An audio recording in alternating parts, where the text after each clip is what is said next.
everyone, it's Jenna. Welcome back to my channel.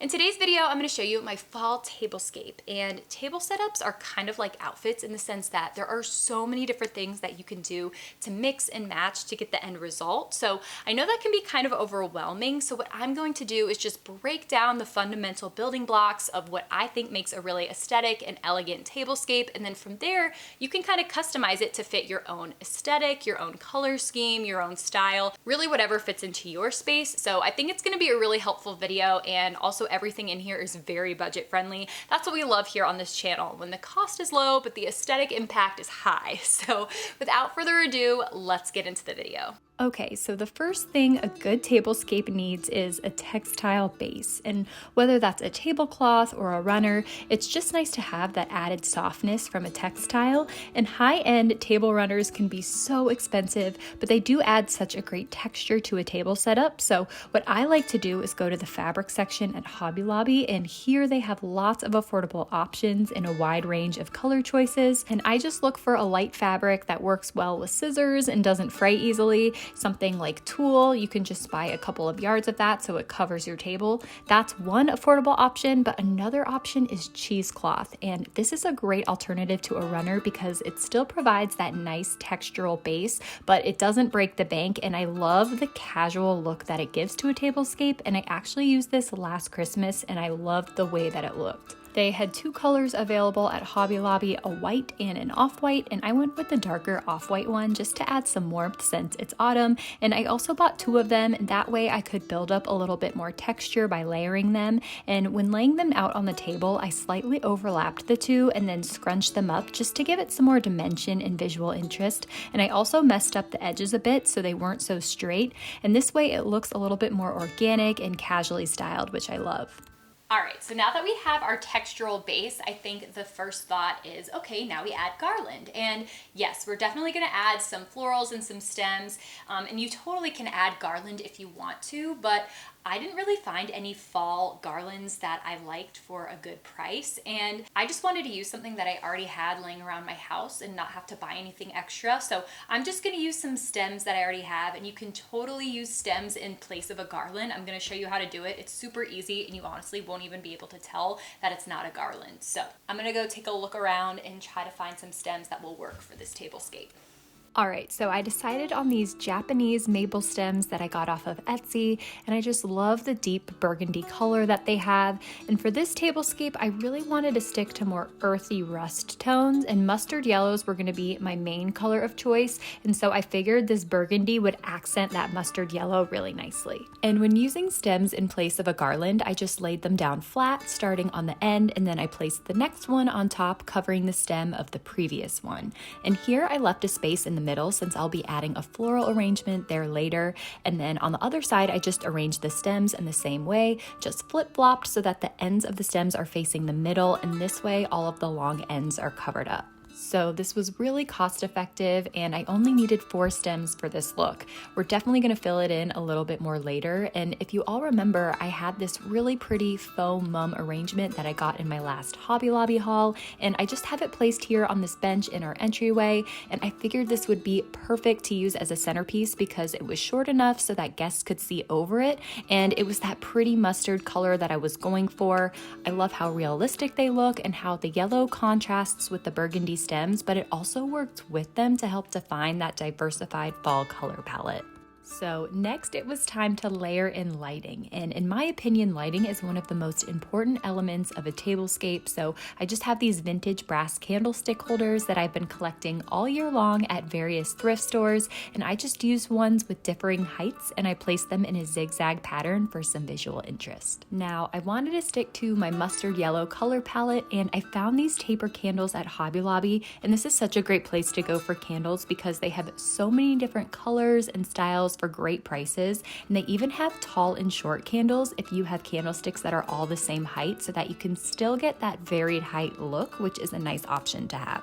So when I pick a main color that I want to use in my tablescape, I try to repeat it at least 3 times throughout the table setting to really help establish that core color. So here is my second time repeating that mustard yellow, and we'll use it again later. But another thing that I like to repeat multiple times in tablescapes are light sources. And by layering your lighting, it really helps to create that elegant yet cozy ambiance that adds so much to your overall setting. So here I'm just layering in these battery operated string lights that I found at, surprise, Hobby Lobby, and I hid the battery pack behind some of the stems, and I just wove it in throughout the candlesticks and the florals to create that glowy look that makes such a statement at dinner time and makes your guests feel that warm and cozy atmosphere.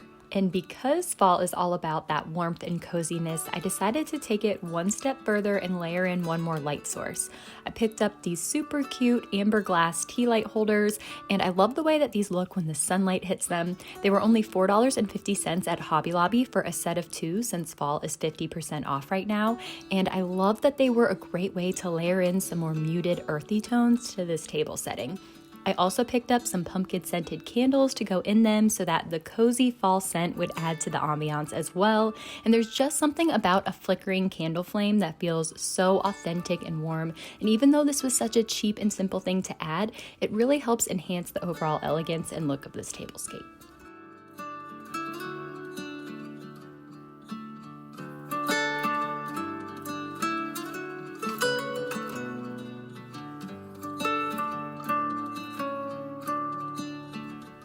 So at this point, I'm really happy with how the center decoration looks. It's warm and inviting, and I was glad that I was able to keep costs down and use things that I already had from around the house. So now it's time to add the table settings, and I found these super cute faux leather chargers for $3 each at Hobby Lobby. And I promise you all, this is not a sponsored video for Hobby Lobby. They are just one of my go-to places when I'm looking for low-cost items that look expensive. I love the slight texture that these chargers had and that they helped tie in those brown earthy tones. And then to layer on top, I used these plates from Target. These are from the Hearth and Hand with Magnolia line, and I love the ceramic stoneware look that they have with that casual organic edge. And these are my favorite plates, and they're super affordable. I will link everything that I can down below in the description box if it is available online. And then next I found these super cute pumpkin bowls at Kirkland's that were 50% off, so $5 each, and I thought they'd be perfect for having fall chili or soup parties, so I just placed those on top of the plates. Next, for flatware, I have this champagne set that I got from Target, and I just love the look of gold flatware when creating tablescapes.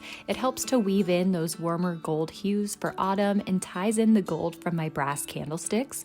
Something that I like to do when creating a tablescape is add in different elements to create variety, but have at least one other element to relate back to it. So for example, the gold flatware and candlesticks relate to each other, and so do the brown chargers and tea light holders. Next, it's napkin time. And one of my favorite places to find affordable designer looking linens is HomeGoods. And even though these were a little beat up looking, they were the perfect color to help tie in that main mustard yellow color that I wanted to work through as the primary color in my table setting. So napkin rings can be super cute, but they can also be very pricey. So something that I like to do to eliminate the need for a napkin ring but still get that styled look is to simply just knot my napkin in the middle. And you probably shouldn't do this next to an open flame, just FYI, but this is a great little hack because it provides some visual interest and is totally free to do.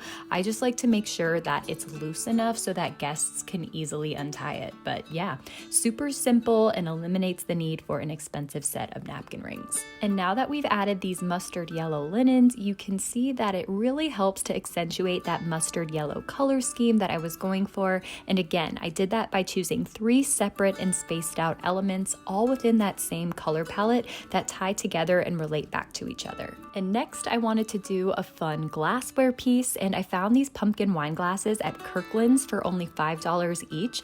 And I love that the coloring on them is a cross between that mustard yellow and that amber brown color, and it just really really helps tie things together. And you know, using regular glassware is great too. These were just too perfect for me to pass up. And since I'm a wine lover, I knew that we would get some good use out of them. And something I like to do as a finishing touch is layer in some of my serverware pieces and practical things that guests will want to use, just so I know that everything will have a spot on the table and I won't have to think about it later on. So I added this super cute ceramic pumpkin serving dish, and this is actually a dupe for the Williams Sonoma one that's priced at over $100, and this one is actually on sale for $15 right now, so a great deal. I also added these sweet seagrass salt and pepper shakers that I got from McGee & Co, and then I also added in some marble coasters as well.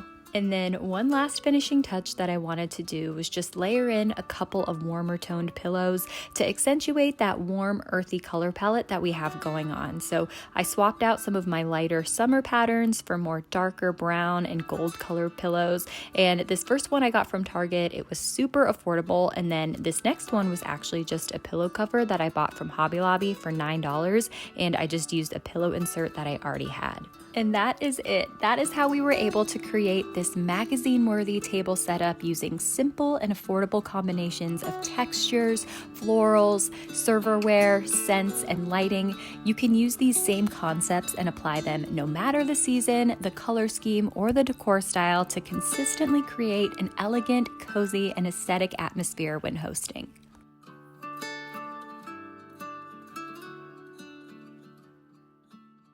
All right, everyone, that about wraps up this video. I hope that you enjoyed seeing my fall table setup. If you did, please give this video a thumbs up. It's a great, free, and easy way to help support the channel. And if you have the thoughts and the time, leave me a comment. I love to read through those and see what you all are saying. So I just want to thank you all so much for watching this video. Y'all are the best. I hope you have fabulous weeks and that you're having a great fall season so far. And I will see you all in my next video. Bye.